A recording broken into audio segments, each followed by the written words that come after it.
એ ફતેગત ગામને આંગણે ધનજીભાઈએ સરસ મજાનું આયોજન ગોઠવીને નવું મકાન બનાવીને એના વાસ્તુ નિમિત્તે દૂર દૂરથી બધાએ ભક્તોને આમંત્રિત કરીને ભાઈઓ બહેનો બધા આવ્યા અને બધાના મારા હૃદયથી ભાવથી બધાને જય ગુરુ મહારાજની. ઘણા સમયથી એમનું મકાનનું કામ હાલતું હતું અને બની ગયા પછી એમને એવો ભાવ થયો કે બધા સંતોને બોલાવીને ભજન અને ભોજન આટલા બધા સંતોને જમાડ્યા. બહેનો ભાઈઓ બધા સંતો છે. એ બ્રહ્મજ્ઞાની હોય ને, બ્રહ્મનિષ્ઠ હોય ને, બ્રહ્મ સાદેશો ભ્રમણા, આટલો બધો ધનજીભાઈ જબરજસ્ત કામ કર્યું. અહીં બેઠા એના એક એક વ્યક્તિની કેટલી ઉપમા આપી સંતો. બ્રહ્મ સાદેશો ભ્રમણા, કે જેને બ્રહ્મ જ્ઞાન છે, આત્મજ્ઞાન છે, એને બ્રાહ્મણ કહેવામાં આવે. તો એ બધા એવા બેઠા છે. આપણે ગણતરી નથી કરવી કે બીજા કેટલા જમાડોથી લાભ મળે, ના એક જમાડો તો લાભ મળે. એક દ્રષ્ટાંત આપણે ગીતાનું ભાગવતનું લઈએ કે કૃષ્ણ ભગવાને જ્યારે પાંડવ કૌરવ લડાઈ થઈ ગયા પછી ખૂબ પાંડવોને પસ્તાવો થયો કે અમે આ બધાને નાશ કરી નાખ્યો, બધાને ખૂન કરી નાખ્યા, બધાને મારી નાખ્યા, અમને બહુ એનો દોષ લાગ્યો. એવું એને મનથી અંદરથી બધાને થયા કરતું હતું. તો ભેગા થઈને ભગવાનને, પરમાત્માને, કૃષ્ણને પૂછે કે હવે આપણે આટલું બધું પાપ થઈ ગયું, હવે એક યજ્ઞ કરીએ તો કૃષ્ણ ભગવાન અંદર હશે કે ભાઈ તમે આ કર્યું એ યજ્ઞ કર્યો છે, આ કરવા જેવું હતું ને એ કર્યું એ, અને મારા કહેવાથી કર્યું, તમને કોઈ દોષ નથી, મેં કીધું ને તમે કર્યું છે. પણ છતાંય મન ન માને, કોઈનું મન જ ન માને. વળી થોડોક સમય થાય ને વળી ભગવાનને કહે, પછી ભગવાને કીધું કે હાલો મૂકશે નહીં, તો અમને થોડુંક સમજાવવા માટે મારે કરવું તો પડશે. તો એમાં રાજસુયજ્ઞનો રચના કરી કે મોટો આપણે એક યજ્ઞ કરવો છે, પણ એક શરત છે. તો છે નહીં, તો કે તમારો યજ્ઞ પૂરો થશે ત્યારે આ નોળીઓ છે ને એ સોનાનો બનશે અને શંખ ઓટોમેટિક વાગશે. હવે ભગવાનને તો એને જ્ઞાન કરવા માટે આ રચના કરાવી ને કે તો ભગવાનને કહી દીધું આ કાંઈ કરવાની તમારે જરૂર નથી. આપણે બધા જાણીએ ઇતિહાસો. આપણે વશિષ્ઠ મહારાજે લવ સત્સંગના ગુરુમુખી હતા ને 10,000 યજ્ઞો કર્યા હતા વિશ્વામિત્રે, તો એ ફેલ ગયા. બેની પરીક્ષા થઈ હતી તો 10,000 યજ્ઞથી જમીન દોરાવાલ પૃથ્વી નદી અંદરથી શેષનાગ ભાઈ ગયા હતા. એટલે લવ સત્સંગથી હવા ગઈ પૃથ્વી અંદરથી હતી. તો આની કેટલી એક વ્યક્તિની બ્રહ્મજ્ઞાનીની કેટલી કિંમત છે, એટલા માટે વાત લઈ આવું છું. બ્રહ્મજ્ઞાની તમે બધા છો. બીજા બધા પુસ્તકો વાંચવા, બે કે નાટક બધા દુનિયા કરે ને, એ આને તોલે ના આવે. બ્રહ્મજ્ઞાનીને તોલે કોઈ ના આવે. આ તો લખ્યા કાગળ હેલી કોઈ વાંચે, કોરાના વાંચે, જે કોરા વાંચે ધરપૂર, આ કોરા વાંચવાના લખેલા નહીં. શીખીને કાંઈ ગાયને મંત્ર એમ નહીં. આ તો તમારી અંદરનો ઉકેલ કરવાનો છે, અનુભવની વાત છે. તો કૃષ્ણ ભગવાને કીધું હા કે કરો. માનવાના તો નતા. રાજસુ યજ્ઞ કર્યો. તો કે શું કરવાનું કે દૂર દૂરથી બધા સંતો મહાંતોને બધાને જમાડો, બધા જમી જશે. અને એવા બધા જમી જશે ને, કોઈ બાકી નહીં રહે ને, એવા જમશે ને ત્યારે આ શંખ વાગશે ને નોળીઓ સોનાનો થશે. ભાઈ દુનિયાભરમાંથી ગોતીને સંતોને બધાને જમાડ્યા, બધાને જમાડી લીધા. ન તો શંખ વાગ્યો, ન સોનાનો નોળીઓ થયો. બધા હાથ જોડીને કે પ્રભુ આ તો અમે બધું કર્યું. તો કે મેં તમને કીધું એમ નહીં થયું હોય, મેં તો તમને કીધું હું તો સમજીને જ કહું. પણ નહીં જમે આવ્યો કોઈ, જમવા દેવા નહીં જમ્યા, અને બીજા બધા જમી ગયા હશે. તો ના બધા જમી ગયા. તો એમને કઈ નજરમાં ના આવ્યું. જયારે સંગી ઋષિ હતા ને, બારે ઉપડા માનવાનો ધંધો કરતા હતા, અને બ્રહ્મજ્ઞાની હતા, આત્મજ્ઞાની હતા, સંતોષ હતો, જેને માયામાં લેસ માત્ર નતા. માયાનું માનવું એનું કામ નથી, માયા હારું ભક્તિ કરે એનું આમાં કામ નથી, માયાથી ફર થાય એનું કામ છે. તો એમાં બધાને જમાડ્યા, બધા જમી ગયા. સંગી ઋષિ થઈ ગયા. તો ક્યાંય નથી. તો જો તમારે ગામના પાદરમાં જ છે ઋષિ છે ને, એને જમાડવો. તો આ લોકોને સંશય થયો, જાતિવાદી જોયું. ઓલો તો હુપડાવાનો ધંધો કરે કે એ સંત થોડા ગણાય કે આ તો દિગંબર હોય, જટા બધા ભગવા કપડ હોય એને સંત ગણે. અત્યારે દુનિયા એમાં જ મોઈ રહી છે, એને સંત માને છે. એની અંદર શું છે જોતા નથી. જનક રાજાના દાખલા નતું જોયું, દાંત કાઢ્યા તો અવસ્થા પડી ગયા હતા, બધા તમે ચમારશો ચામડું જેવા. મારી અંદર શું છે આ શું છે અંદર જોવા વાળા નીકળ્યા, એનું આમાં કામ થાય. એ જોવાનું છે, અને એ જોવા સિવાય ક્યારેય કોઈનું કામ નહીં થાય. એટલા માટે પછી એના જમાડવા માટે એક એક જાય છે, ધર્મરાજા જાય છે, એક એક જાય તો જાય એટલે શું કે મારી ના નથી હાલું, પણ મને એનો જે છે ને એ જે તમે કંઈ યજ્ઞ કરો ને ફળ મને આપી દો. હવે આને ભૂખ જ ફળની હતી, તેમ આપણને ઘણા ફળની ભૂખ હોય છે, ત્યાં બધું મેળ નહીં પડે. આ ફળની આશા નહીં હોય ને તે કામ થશે. આ ફળ માટે જે ભક્તિ કરે ને એ માયા ભેગી કરશે, પણ હામી મુક્તિ નથી. માયા તો આ વાણીઓ બધામાં માયાના તો બધા ગોડાડા કરી બધી વાણીઓ ઈ જ ગાય છે. માયા તો બંધન કરતા છે ને, માયા તો માંથી બધી મારે છે. આ માયા મારી નાખે ઠેઠુંથી. તો એમાં યુધિષ્ઠિર ગયા, બધા ગયા. ભીમનો વાર આવ્યો. ભીમ તો કે હું ઉપાડી ગયો, ના કેમ આવે? આ ઓલાને ઉદ્ધવ ત્રિકાળ જ્ઞાની હતા, સમંદર હતા, જ્ઞાની હતા. એ ગાંડો આવે જો અને ગાંડો તોફાન કરે, એના કરતા એને થોડોક ભડકાવી દઉં. ઢુકડો એટલે ભીમભાઈ હુપડું લેતા આવજો. હુપડાનું કર્યું ઘા. હવે એક તો પોતે અહીંયા બેઠા પડે, હુપડાનો ઘા કરે એ જ હુપડાને લેવો. આપણને ક્યાંક પરિવહન ક્યાંક લેતા હો તો ઠીક છે, ઘા કરીને કે હુપડું લેતા આવજો. જેવું હુપડું આવતું હતું ને એ રીહમાં ઠેહાણી દોડતી, તો એ ઠે તો ઠેક દોરાવાય નથી, હુપડું નડી ગયું. આંખે અંધાર આવી ગયા, પગ મેળાઈ ગયો, બેસી ગયા, આંખે અંધાર ધક્કર ચડી ગઈ. પછી ઉભા થયા અને સમજી ગયા કે આ હુપડું નથી ડગતું તો અમારાથી ઉપડે કેમ? પછી માફી માંગી કે પધારો, અમે જમવા પધારો. તો કે હાલો એક શરતે, આ તમે ફળ મને યજ્ઞ આપો તો એ વરે પાછા એ તો કેમ અપાય? જો આ જ્ઞાન નથી તો બધાને એ ભલભલાને માર ખવડાવે છે. તો છેલ્લે છેલ્લે કોણતા માતા બધા આવી ગયા. દ્રૌપદી કે પ્રભુ આજ્ઞા કરો તો હું તેડી આવું. તો આ તમે તેડી આવો. એ તેડવા માટે આવ્યા. હવે એ તેડી આવ્યા, જેમાં ગયા હાલીને ગયા ને તો એને ફળ માંગ્યું કે હું ક્યાં ના પડું છું. તો કે તો આવતા કેમ નતો? બધાને પૂછી જુઓ ને. તો કે તો કોઈ બોલતા નથી. તો હું ફળ માંગુ છું, તમે જે યજ્ઞ કરો. તો એ બુદ્ધિશાળી એને કીધું એમાં શું, તમે એક યજ્ઞનું ફળ લેશો ને, હું જેટલા ડગલા ભરીને આવે ને એટલે ડગલે ડગલે મને યજ્ઞ ફળ મળે એવું કૃષ્ણ ભગવાન મને શીખવાડ્યું, મારા ગુરુ મહારાજ. ડગલે ડગલે યજ્ઞ ફળ. તો તમે કેટલા લેશો? તો સમજી ગયા છે તો બરાબર, આમાં તો હવે ઇનકાર થાય નહીં, આમાં તો કાંઈ ના થાય એવું હતું ને. આયા 35 ભાતની સારામાં સારી રસોઈ બનાવીને જમવા બેસી બેસી ગયા. ખબર તો મેલ્યું કે આમાં હું બધું પીરસો કે એ પ્રભુ કે આ તો કેટલી ભાતની રસોઈ, એમાં કેટલો સ્વાદ છે, અલગ અલગ ખાઓ. તો કે તારે જમાડવા દામાં નાખી દે. તો બધી રસોઈ એમાં, પછી પાણી તો કે પાણી એમાં હલાવીને પી ગયા. તને સંશય થયો, મૂળ તો ભંગી નહીં ગઈ. આ શું સમજ્યા આમાં? ખાઈ ગયા, ન શંખ વાગ્યો, ન નોળિયો હોનારો થયો. કૃષ્ણ ભગવાન કે આ તો બધું મેં કર્યું. તો કે ના, હજી બધું નથી કર્યું, હજી માં રહી ગયું છે. તો કાંક રહી ગયું? તો શું હવે શું રહી ગયું? તો હવે બીજું કાંઈ નથી રહ્યું. એમાં તને કઈ સંશય થયો? તો એમાં તો ઘણો સંશય થયો. ફરીને જમાડ. હવે એ ભગવાન છે એમ જમાડે છે, સંશય નહીં. ફરી રસોઈ બનાવી, પ્રભુ ભગવાન છે મારા એમ કરીને જમાડ્યો. બધું જમાડ્યું, જમી લીધું, શંખ વાગ્યો, નોળ્યું હોનારું છે. શેનાથી થયું? યજ્ઞથી થયું કે આ જમેથી થયું? આ એક સંત જમવાથી આ બધું થયું. ઓલા બધા જમી ગયા તો કાંઈ નથી. તો તમે બધા એ ધનજીભાઈ જમાડ્યા ને બધા એવા છો, બધા બ્રહ્મજ્ઞાની છો. પણ એ જગ્યાએ હો તો બધા એ જગ્યાએ આપણે હોવા જોઈએ. આ માર્ગમાં આવ્યા પછી આ જગ્યામાંથી આપણે આવવાનું છે. પ્રતિવતા નાર પદમણી જાણે પિયોની કથા પણ ગાયું ને. પ્રતિવતા નાર કોણ? તમારી સુરતા. આ નારને ના ગાય, સંતોને નારને શું લેવા દેવો હોય? આ સુરતા નારી સુહાગણ ઈ છે. પ્રતિવતા એટલે એ વચનને વરી ચૂકી, શબ્દને વરી ચૂકી છે. એને વરીને એટલે બીજું કઈ દેખાય નહીં, એમાં લાગી જાય. અને જેની સુરતા બારી રખડે ને એ વ્યભિચારી. બારી રખડે તો આખી દુનિયાની બારી રખડે છે. એ કેવી હશે? ભટકે છે.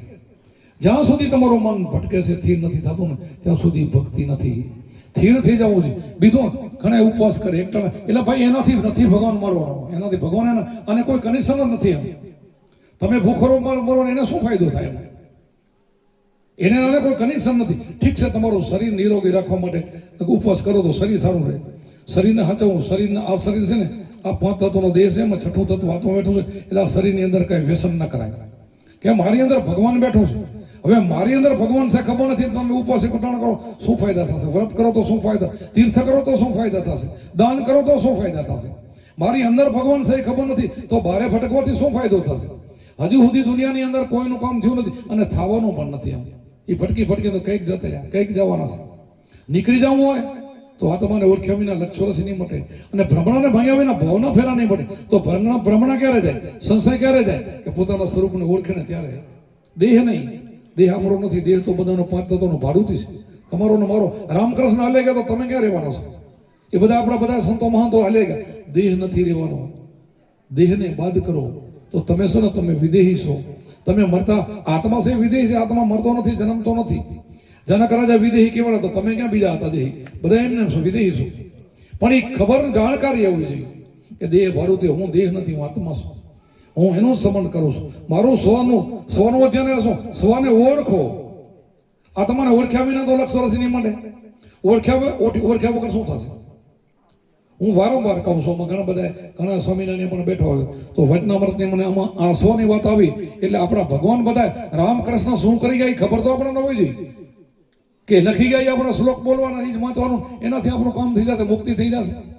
સ્વને ઓળખો તો ખરા. એ કૃષ્ણ છે ક્યાં, રામ ક્યાં છે, ખબર તો હોવી જોઈએ ને. મમ્મી પાસે જોઈ લો, બધાના હૃદયમાં બેઠો છું, બધાના ઘટમાં બેઠો છું. તો સંતોએ શું ખોટું કીધું? બોલે બીજો નથી, છે પરમેશ્વર પોતે. અજ્ઞાનીના અંતરાર્ગાજન ગોતે કે આમાં બેઠો હોય છે, તો અજ્ઞાનીના અંતરાજન સાહેબ થવા માટે બીજે ક્યાં સુકમ ગોતે છે? બીજે નથી જવાનું, બીજે ભટકવાનું નથી. તો આપણા સંતો છે ને, ક્યાંય બીજે ભટક્યા નથી. કોઈ જપ તપ તીર્થ આપણે અમે 2-3 સાખી હું વારંવાર બોલું છું કે નામ લિયા તો સબ લિયા, સબ શાસ્ત્ર કા વેદ બિના નમે નથી ગયા પટ ચારો વેદ. કે આ નામને નહીં જાણો તો ચાર વેદ મોઢ હોય તો શું? ગીતા મોઢ હોય તો શું ફરક પડે?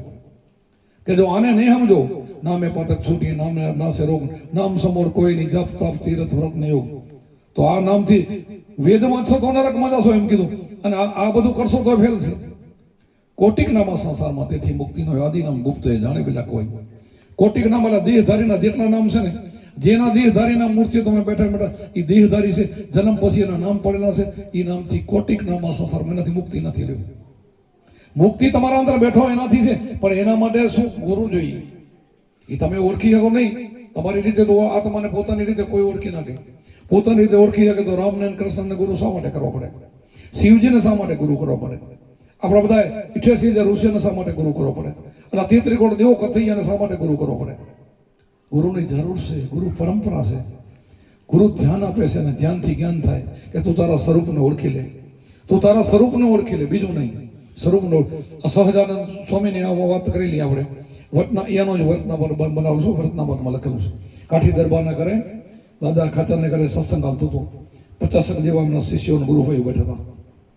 ત્યારે એમને સંસાર મારા શિષ્યો ક્યાં પહોંચ્યા તપાસ તો કરો. તે પ્રશ્ન પૂછ્યો કે બધા બેઠા, મારે એક પ્રશ્ન પૂછો ને, તો કે બધાથી મોટું પાપ કયું? ધર્મની વાત ન કરી. ધર્મ કયું ન કીધું. ધર્મ તો સમજતા હોય તો શું બધું આવડી જાય, પણ ધર્મ નતા સમજતા. પૂછ્યું સાચો ધર્મ શું છે? આપણે નથી સમજતા. આપણો સ્વધર્મને સમજીએ તો સાચો ધર્મ સમજ્યા કહેવાય. તો એને પૂછ્યું બધાથી પાપ મોટું કયું? તો એકાદો ભાઈ બોલ્યા કે ગૌ હત્યા. ના, તારી વાત તો હતી, પણ ગૌ હત્યાનું ભાગવતની અંદર પ્રાયશ્ચિત થાય છે. આટલું પ્રાયશ્ચિત કરવાથી ગૌ હત્યા મટી જાય છે, એનું પાપ નષ્ટ થઈ જાય છે.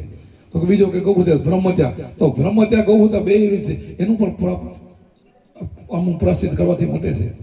હું જે પાપ બતાવું છું ને, એ કોઈ હિસાબે મને મટે એવું પાપ બતાવું, એ આવડતું હોય તો કેવું? તો કે મટે જ નહીં એવું પાપ તો હવે મને કોઈ દેખાતું નથી. કે તો હું બતાવું? કે તો તમે બતાવો કે બધાથી મોટું પાપ છે તમારી અંદર તમારો આત્મા બેઠો ને, એ આત્માને તમે ન ઓળખો ને તો આત્મા ઘાતી છો, આત્માને તમે મારી નાખ્યો છે. આ સ્વામિનારાયણ વચનામૃતમાં ખુદ લખ્યું છે કે તમારા આત્માને તમે ન ઓળખો તો તમે તમારા આત્માને મારી નાખ્યો છો, આત્મા ઘાતી છો. તો તમે તો બધા છે ને, આ બધા આત્માને ઓળખીને બેઠા છો. અને જગત છે ને, બીજું જે પ્રબંધ કરે ને, આત્મા ઘાતી છે. આત્માને ઓળખ્યો નથી, આત્મા ઘાતી કહેવાય. એને મારી નાખ્યો, સમજો ને. આ બીજા પ્રબંધ કરવાથી કહે આત્મા થોડો જાગે, અને આત્મા ન ઓળખાય તો લક્ષ મટે એમ નથી. તો આ વચનામૃતમાં સહજાનંદ સ્વામી આવું લખ્યું છે. તો એ તો જ્ઞાની હતા. આપણે સ્વામિનારાયણ ભગવાન કહી અત્યારે જે કરતા હોય આપણે એને કોઈની નિંદા નથી કરવી, પણ હું તો મહાન જ્ઞાની હતી. આ બધા સંતો એવા હતા. આત્મા ઘાતી નતા, આત્મા ઓળખી લીધો હતો. ના, આત્માને ઓળખ્યા વિના લક્ષો મટે નહીં અને ભ્રમણા જાય નહીં.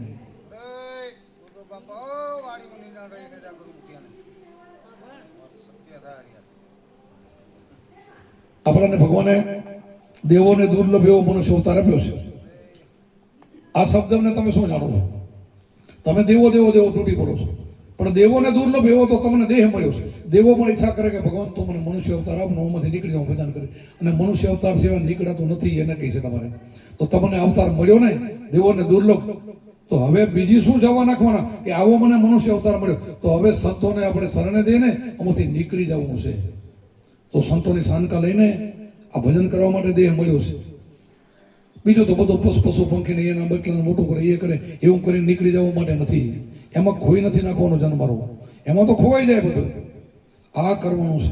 સંસારનો વ્યવહાર કરતા કરતા બધા આપણા સંતો અવતારો બધા સંસારમાં લઈને નીકળી ગયા. સંસારની મના નથી, સંસારમાં લેપાય મન ન થાય મારો દાસ. કમળ હોય ને કમળ જળમાં એમાં જ થાય, પણ ઉપર તરતો એમાં પણ એનું ટીપું ન અડવા દે. એમ કમળ જેવા બનીને ભક્તિ કરવાની. એવી ભક્તિ તો ગુરુ કરાવી શકે. બીજા થોપા વાંચવાથી કેટલાય પંથ હાલી રહ્યા દુનિયામાં, એકે પંથવામાં નીકળવાની બારી નથી. એ પોતાના ગુરુએ હલવાઈ ગલપ્યા તો તમને ક્યાંથી કાઢે. અને આપણા ગુરુ તો કેવા જોવો તો મૃત્યુ ટાણે સત્સંગ કરતા કરતા અને દેહ છોડે તો રમતા રમતા હસતા હસતા. વિચાર કરો, એવા તો આપણા સંતોની હરડ છે. અને કાંઈ કર્યા સિવાય મંદિરમાં જવાની ટાઈમ નહીં, ટાઈમસર નાવાની ટાઈમ નહીં. પ્રભુ ભજન નામના ગુણમાન ખાતા ખાતા નીકળી ગયા. વિચાર તો કરો, બધા એક બે નહીં, હજારો લાખો નીકળ્યા, બધાના દાખલા છે. આમ રમતા રમતા નીકળી ગયા. બોલો, આનંદ કરતા કરતા સેજે સેજે ભક્તિમાં ગાંઠયોગથી કામ ન થાય, સેજે સમણથી કામ થાય. આપણા સંતોએ સહજ ભક્તિને બહુ માન્યું છે. સહજ સેજે જો તમે પહેલા ગુરુમાં જ આપણને કથનીમાંથી થોડી ઘણી આપે કે ભાઈ 4 વાગે તારે ઉઠવાનું, વહેલા ઉઠીને ધ્યાન કરવાનું, આ બધું આપે. પણ પછી એમ કરતા ભજન તમારો થઈ જાય. શ્વાસ તો હાલે છે, કેમ બંધ થાય છે? એમ શ્વાસ ઉશ્વાસ સમૂહમાં જંપા જાપમાં સૂતો હોય તો ભજન, બેઠો હોય તો ભજન, કામ કરતો હોય તો ભજન. પણ વૃત્તિ સારી હોવી જોઈએ. વૃત્તિ સારી ન હોય તો કામ ન થાય. વૃત્તિને સુધારવી. વૃત્તિને કોણ સુધારે? સાચું ભજન થાય તો સુધારે. અમારે કુંભારામાં કહ્યું, સતગુરુ માર્યા શબ્દના ઝટકા, કર્યા કામ ક્રોધના કટકા, ભાંગી દિલ્લાની ભાંતો અંધારા માટે અવતાર ગટકા. સદગુરુ માર્યા શબ્દના બાણ, તન મન વિધાન મારા પ્રાણ વિધિને જાગીને જોયું તો દર્શન મોલીવા. હવે કૃષ્ણ તો અહીંયા મોલી હોય ને આપણે ચોપડીમાં ગોતી, આપણે ફોટામાં ગોતી, મંદિરમાં ગોતી. અહીંયા તો અહીંયા કહી દીધું, અહીંયા મોલી વગાડી છે. 24 કલાક અખંડ ધૂન તમારી અંદર આ ગગન મંડળમાં લાગી રહી. એની તો આપણે નજરે કરતા નથી. સાચો નહીં. અને આપણો બેહાલ છે એમાં બધા લાગ્યા પડ્યા છે. ફોટો હોય તો લાગ્યા પડ્યા છે, મૂર્તિ હોય તો લાગ્યા પડે. પણ આને કોઈ કદર ન કરી. આ બેઠો છે ને, આની કદર કોઈ ન કરી. આની કદર કરવી એના માટે આ સંતો છે કે તારી અંદર બેઠો ને એને તો ઓળખ. પણ બીજું બધું જ કરે છે. શેના માટે? માયા માટે કરે છે, મુક્તિ માટે નહીં. મુક્તિ તો અહીંયા પડી છે. મુક્તિ તો બારે તો છે નહીં. મુક્તિ આકાશમાં પાતાળમાં નથી. મુક્તિ તો અહીંયા મનની પકડ કરો તો હશે. તો મનની પકડ ક્યાંથી થાય? ત્રિકુટીનો ખીલો કોણ બતાવશે? ગુરુ બતાવશે. ધ્યાન કોણ બતાવશે? ગુરુ બતાવશે. સેજે ધ્યાન ગુરુ બતાવશે. સેજે ખાલી અડધો કલાક હાજર બેહું ને તોય તમારી મુક્તિ થઈ જાય. બોલો. અને આમ તો જિંદગી બધી હાલી તૂટી જશો ને, હજારો ભાવ યાત્રા કરશો, તપ કરશો, જપ કરશો, તોય નહીં મેળ પડે. અને આમાં તો સેજે નીકળે આવું છે. નીકળી જાય એવું કોઈને ગમતું નથી. બીજું બધું ગમે કર્યા કરે છે. આમથી મેળવી લો. જે વારાણના કેમ નાભીમાં કસ્તુરી છે અને બારે આખી જિંદગી દોડે ને એને કસ્તુરીની ખબર ન પડે, તેમ આપણે આખી જિંદગી દોડીને અક્કલ વિનાના કે ઓળણ નાખે. એક ભજનો ગાય છે ને, તમારા ખેતરમાં રોજણા આવતા હોય, ભૂંડણા આવતા હોય તો તમે ઓળું કરો, માણા જેવા કપડાં પહેરો, માથે હાંડલી પહેરો, 2 હાથ પગતા રાખો, તો એના 2-3 દી બે પછી તો ત્રીજા દિવસે ખબર પડી જાય. અને માણસને તો આખી જિંદગી નીકળી તોય ખબર ન પડી. તો આપણે કેટલા નીચા છીએ. ઓને તો પશુને ખબર પડી જાય, હેણિયાને રોજણાને ખબર કે 3 દિવસ કે આવડું છે. તો આપણે હાથાની ખબર ન પડી અને ઓમાં એમને પડ્યા કે હજી તો એમાં છે કે એમાં કાંક છે. હજી ફડકે જાય એનાથી એમાં અને જાય ફડકે એમાં ગોથા નથી ખાતા. અરે 90% દુનિયા ફસાલ પડી આમાં. કાંઈ નથી એમાં. 90% ઓલા લેરું કરે.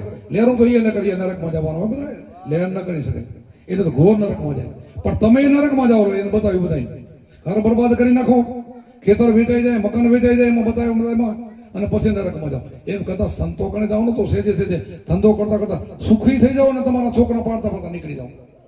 અને આમાં તો મરવાનું તારે બાજુ. આમાં કાંઈ દેવાનું લેવાનું નહીં, કાંઈ નહીં. આનંદ કરતા મસ્તી તેમાંથી નીકળી જાઓ. મુજે મેરી મસ્તી કહા લે. આ મસ્તીનું તો કેવું કહ્યું છે. આ મસ્ત થઈ ગયા બધા સંતો, મસ્તી મર્યા. આનંદ સંત ફકીર કરે છો, આનંદ અમીરને એટલે આનંદ નથી ને, એટલો આને આ ફકીરને આનંદ છે. એવા તમે આપણા બધા ફિકરની ફાંકી કરો તો ફકીર થવાય, એમને ન થવાય. આ ગુરુના બાલકા થઈ જાઓ, ગુરુને શરણે જાઓ અને ગુરુ જે માર્ગે બતાવે, ચોરી, ચિનારી, દારૂ, જુગાર, મટન, આનાથી દૂર લઈ અને ભજન કરો, નીકળી જાઓ. 5 મુદ્દા પકડો એટલે બેડો પાર. અને સમણ કરો, મન સ્થિર થાય તો સમણ થયું કહેવાય ને કે શું કામનું. મન તારા દિશામાં ભટકતો તો એ બિચારીને કીધું એવું થયું એ બારી ભટકે. જેમ કુંવારી દીકરીઓ ને એનો મંગા ના સુધી ઢીકલા ઢીકલી રમતું બધું કરે, પણ એનો પતિ મળી ગયા ને, આ સુરતાની વાત છે, કુંવારી દીકરીની વાત નથી. એનો સાચો પતિ મળી જાય ને પછી ભટકે નહીં. એમાં આમાંથી કોઈ ગુરુમુખી હોય ને ભટકતો હોય ને તો એને પછી આપણે કેવો ગુરુમુખીઓનો જો મારો ભટકતો હોય, સાચો પતિ મળી ગયા પછી એને ઠપકા દીધા વાણી એના માટે બનાવી છે. આ કઈ માણસા માટે નથી, આના માટે આ સંતોએ આના માટે ભક્તિ માટે આ આધ્યાત્મિક માટે આ ગુરુગમ માટે વાણીઓ બનાવી છે બધી. આપણે ગુરુગમ હોય તો આપણે કેવું રહેવું જોઈએ. બીજે ક્યાંય એનું માથું નમે નહીં, બીજે ક્યાંય ડોલે નહીં. એમાં ડોલે નહીં એમ પાછો જ્યાં જોઈ તો પરમાત્મા છે પાછો એ નક્કી છે. મારા કુંભારામે ગાયું છે, રસો નામનો હાચો ચડ્યો ન ઉતરે પાછો, જ્યાં જોઈ તો દૂજો નથી સદગુરુ નો વાસો, બહાર ભીતર સબ ગટ વસે ઈ વચન છે સાચો છે. પણ પકડ ક્યાં કરશો? બારે પકડ નહીં થાય, પકડ આમાં થશે.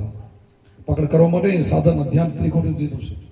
આ એમ કરતા કરતા તમે એને ઓળખી લીશું તો પછી જાપા જમવા બંધ થઈ જાય. કતનીમાંથી છૂટી કરી કેના ગાઉં ગીત ખોરણવાળો માહિતી ખોરી આપવું થવું જોઈએ. પછી ખોરવાની ક્યાં જરૂર? મળી ગયું અહીંયા મળી ગયા બેઠા છે ને બોલે છે ને તમને સમજાવે છે. એનો મળી ગયો ને એ તમને સમજાવે છે કે તમે ગોથા ખાશો તો નથી મળ્યો, અને જો તમને નક્કી થઈ ગયું તો મળી ગયું છે.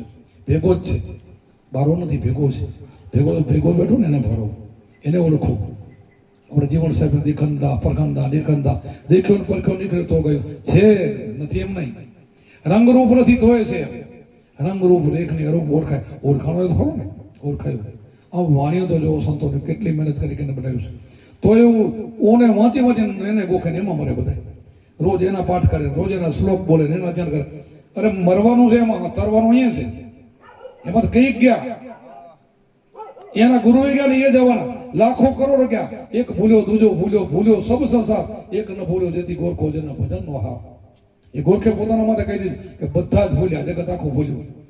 જેટલા પથાપથી રહે ને બધા જ ભૂલમાં છે. તો આપણે પથાપથીમાં નથી, આપણે તો સ્વયં સૃષ્ટિમાં કઈ નતું ત્યારે હતો, અભી છે ને પછી રહેવો વારો છે. કૃષ્ણ ભગવાને અર્જુને કીધું ને કે મેં પહેલો સૂર્યને ઉપદેશ આપ્યો હતો, પછી વિશ્વકોને મનુને એમ કરતા કરતા રાજુસિંહ મળ્યો, ફરી એને લોભ થઈ ગયો. ગીતા શું વાંચે, શું વાંચતા આવડે છે, અને વાંચાથી વરે શું? સમજદારી જીવનમાં ના આવે તો શું? તો કૃષ્ણ કોઈને પૂછ્યું અને અર્જુનને પૂછ્યું, પ્રભુ તમારો મારો તો અવતાર એવડો છે બે, એવડો તમે સૂર્યને ક્યારે ઉપદેશ આવ્યો? તો તું નથી જાણતો, હું બધું જાણું છું. તારે જાણવું તો અમારે પકડતી જણાય. તમે જાણી શકો, કૃષ્ણ જાણી શકે નહીં. કોઈ કહી તો ભગવાન હતા જાણી, અરે જાણી શકે. દિવાજ ફરી ન જાણ્યું, દિવાજ ફરી ક્યાં ભગવાન હતા? અરે બધા સંતો જાણી શકે. આજ કેટલા વર્ષની વાણો હોય, તેથી બોલી ગયા, તેથી કઈ નહીં હોય જગત, તેથી વાણી મને આજે બધું મને કૃષ્ણ રામથી ઘણું બોલી ગયા. કરી શકે. તમે સ્વયં છો ને, પણ સ્વયં બનો તો ને. સ્વયં બનો તો તમે સ્વયં છો એમ, પણ બનો તો માયાના જાળમાંથી બહાર નીકળીને અને ગુરુના વચન મળીને ભજન કરો તો બધા જ કુંભારામ થઈ જાવ, બધા ત્રિકમ સાહેબ થઈ જાવ, બધા મોરાડ સાહેબ થઈ જાવ. પણ થવું એના માટે આ છે, એમને એમ નથી, વાતેથી નહીં. વાતેથી આપણે કઈ થઈ જાય એવું નથી, ખાલી વાતે નથી. અને તમે છો ને આટલા બધા ઉજાગરા કરીને અહીંયા ધનજીભાઈ બાઇક દીધું ને તો ફતેહગઢના તમારા 25 માણસ હતા, બધા આપણે સત્સંગી છે. ધનજીભાઈ 2 મહિના થયા, 4 મહિના થયા મકાન બનાવી રહ્યા, તો એટલા બધા અહીંયા કઈ ગામના નથી બેઠા, આ બધા સત્સંગી છે. થોડા ઘણામાં 25 માણસ હોય તો ભલે અહીંયા. હું તો બધા જોઉં મને તો બધા સત્સંગી દેખાય રહ્યા. મકાન બનાવ્યું પણ ગામમાં કોઈને બનાવીને પ્રેમ દઈને અમારે લઈ આવે એવું નથી. આમાં આ તો બધા આપણાવાળા છે. બધા એનો કામ છે. આ સંતો છે ને બધા પોતાના કર્યા છે, ગામો ગામ ફરી ફરીને કેટલો પ્રેમ આપ્યો હશે, અને તઈ પોતાના કર્યા છે, એમને નહીં થયા હોય. આ છે ને આ હાડકાના ખાતર કર્યા છે સંતોએ, વાતો નથી કર્યું. આપણા સંતો કે એમને નથી કરી લેતા, બધું કામ એમ થઈ જાય. અખાવાનો કે કર ઘેરે ગયા તો લાગે, પણ આવે તો લાગે ને. ક્યાં કેવડું ફતાઈ ગયું, આમાં કોઈ હોય તો લાગે ને. આ તો એના છે લાગેલ શું બધા, આ તો લાગેલ જ બેઠા છે. એટલે મારે ઘણું લાડુ પાડ્યું, તમે તો સમજો ને મારે કેટલું લાડુ પાડ્યું. લ્યો કોકામાં નવા દેખો તો કાંક વધારે બોલું એમ છે. નવા તો કીધું છે ને, અખા કર ઘેરે ઘા તો કોઈક ને લાગે. અખે ફક્ત કે આટલા બધા સંખ્યામાં કાંક કરી નાખો કોકને અડી જાય એમ, 100% નીચી ન પડે, પણ આવે તો અડે ને. બીજે થોડે બીજે અડિયું કાઢે બધે, આખું જગત ભટકે છે બારે. કારણ કે ખોટું કરવું છે, ખોટું કરીને માયા મેળવી છે. હાથામાં નથી હાથો ગમતો માણસને કોઈ. સંતો છે ને કડવી વાણી એમ હોય છે સાચું પહેલે કડવું લાગે, સાચામાં તો બધાને કરવા લાગે, સાચું જયારે સમજવા મળે ને તો કામ થાય છે. સાચામાં જયારે આવે ને મને ત્યારે એનો બેડો પાર થાય. બીજું તો બધું પાલેસ વાળું છે, આમ થાય સુખીથી જાવ, આમ આમ છે, કાંઈ ધૂળે સુખી નહીં જાવ, કર્મથી સુખી ને કર્મથી દુઃખી. સારું કર્મ બનાવો ને તો માણસને દુઃખ સુખ કોણ? કોઈ પિતૃ નથી નડતા, કોઈ દેવ નથી નડતું, પોતાના લખણને કર્મ નડે છે. સુખી કર્મથી, દુઃખી કર્મથી થાવ, સુખ દુઃખ કર્મ કાપી નાખો. અને આમાં તો કુંભારામે કીધું છે કે ગુરુજીના નામની ભક્તિ દિનો તો મુક્તિ પલમાં, પલમાં તમારી મુક્તિ થઈ જાય, પલમાં. કુંભાર આપણે આ જેસલ બારવટીઓ કેટલા એને પાપ કર્યા હતા, પલમાં પીર થઈ ગયો. આખી દુનિયા જાણે છે કે નહીં? ક્યાં જપ તપ કરવા ગયો હતો, ક્યાં તીરથ કરવા ગયો હતો, કાંઈ કરવા ગયો હતો, પલમાં પીર બની ગયો. વાલીઓ ભીલ કેવો હતો, નારદજીનો ભેટો થઈ ગયો, શબ્દ મળી ગયો તો વાલ્મીકી ઋષિ બની ગયા. એમાં આપણે પણ અમારે આવશું ને તો આમાંથી થવાય એવું છે. કોઈને થવું હોય તો થવાય એવું છે, નથી થવું એના તો પછી ગમે એમ કરો તો નહીં થાય. નથી થવું એના તો છાંટવા નહીં અડે, આખી જિંદગી નીકળી જાય. કારણ કે માયાનો ભેડો લઈ ગઈ છે ને, નીકળવાના દે બારી. માયા મોટી નાગની ખોરી ખોઈને ખાય, એમાંથી ઉગરે મણિધર થાય. માયામાંથી ઉગરવું ને મણિધર થવું, એમાંથી નીકળી જવું પડે ત્યારે થવાય. મનથી નીકળી જવું પડે, સમજદારીથી નીકળી જવું પડે. આપણે તો એને જ ફેરી કરવા માટે ભક્તિ કરવા આવી છે. આશીર્વાદ એના ફેરી કરવા માટે. ભક્તિ તો આત્માના કલ્યાણ માટે છે, ભક્તિ મોક્ષ માટે છે, મુક્તિ માટે છે. એના માટે ભક્તિ નથી, એના માટે ભક્તિ છે. અને એને નીકળી જવું ને એને સહેજે સહેજે નીકળી જવાય. બધા નીકળી જાય, નીકળાય છે, પણ આ રસ્તો છે, બીજો કોઈ રસ્તો નથી આના સિવાય. એટલા માટે આવી રીતે સંતોના સાનિધ્યમાં બેહીને સત્સંગનો સાંભળીને પછી આપણે વર્તી વારીને ભજનમાં લાગવું પડશે. અજંપા જાપ, બીજા જાપ નહીં, બીજા લાખો મંત્ર કરોડો નહીં, કોટિક નામા સંસારમાં તેથી મુક્તિ ન હોય. આદિનામ ગુપ્તે જાણે આદિનામ અગમ ભેદ જેને કહેવામાં આવે. રામદેવ પીરે કીધું ને પ્રભુજીને ભક્તિ કરવી અગમ ભેદ જાણો. અગમ એટલે તમારો આત્મા, આત્માનો અગમ છે. તમારે કોઈને ખબર આત્માની ક્યાં છે? બીજું બધું જાણો એ ગમમાં આવે, આ અગમમાં આવે. કબીર સાહેબે શું કીધું? ગમને માને ને અમને ગમને માને ને અમને માને અગમ ભેદ અમારો. અગમ ભેદ મારો છે તો આપણો ભેદ અગમ છે. અગમની ગમ કરવી હોય, અગમની જાણ કરવી હોય, જેમ ગંગા સાથે કહે ને કે જાણવા જેવું અજાણ છે, અજાણને જાણો. આ જાણી લો તો તમે બધું જાણી લીધું. એક સાથે સબ સમજાય, સબ સાથે સમજાય. ઘણાની સાધના કરશો તો બધું જશે, અને એક સાથ છો તો બધું જ કામ તમારું થઈ જશે. બોલો સત્ય ગુરુદેવ કી જય, સનાતન ધર્મ કી જય, अपने अपने गुरु महाराज की जय।